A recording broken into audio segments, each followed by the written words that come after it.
Yana ustakani o'zlari ham chetda ekan-ku. Boryapti, hozir yetib boraman. Kelinglar.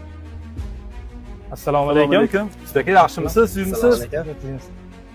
Ustaka, bu shofir ukamiz mashinamizni turtibdilar. O'shanga bir jarima maydonchasiga borsak, vaqtlari bo'sh bo'lsa. Bir joyga shoshib ketib turdim. Hozir jarima maydonchasiga borgani vaqtim yo'q. Mashinani olib kelaveringlar, hozir qaytib kelib ko'rib beraman. Shoshilib turgan bo'lsangiz, mashinamiz ham jarima maydonchasidan 1-2 kunda chiqadi. Hozir bo'lmasam telefonga qarab baholab beravering. Radni qo'yadigan bo'lsa, umumiy 1,5 ming ketib qoladi aka. Aka juda radnoy bo'lmasa ham yangi detal qo'yaveraylik. Endi ukam, men sizga mashinani berganimda radnoy beravdimmi? Endi radnoy qo'ydiramiz-da endi. Bo'ldi aka.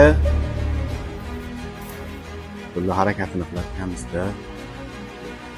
Do'stim, ijaraga minib yurgan mashinamni urib oldim. 500 yig'ib bergan pulim bor-u, 1000 yetmayapti. Shu oy bilasan gapim chiqadi o'rta. Gapim chiqqan kuni senga berib yuboraman o'shani. Qarz berib turgin.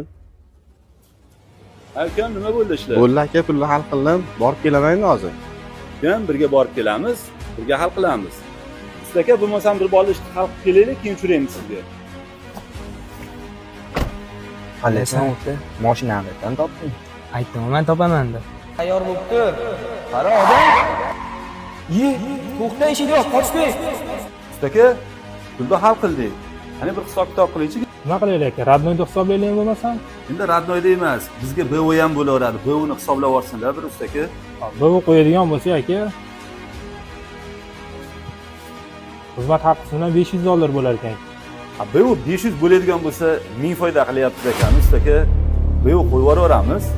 Bo'ldi, BO chaqirtiramiz hozir. Hozir.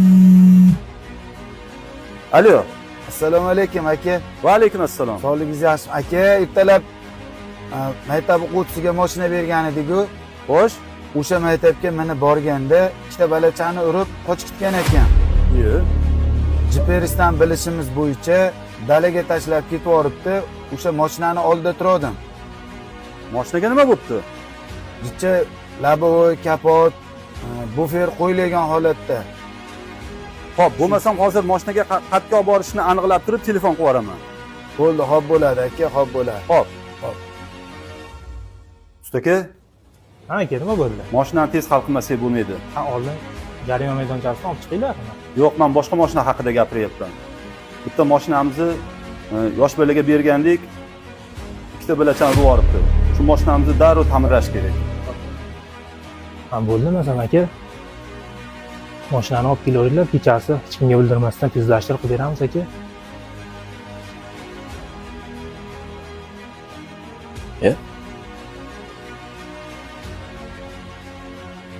Orbek aka, kerak yo'q. Ustaxonaga olib ketishibdimi? Tinchlikmi? Sizdan keyin yana bitta mashina keldi, odam urib olgan mashina ekan. Ustani ham, arendatorni ham chaqirtirib, sudi bo'lyapti, suddan keyin gaplashasizlar.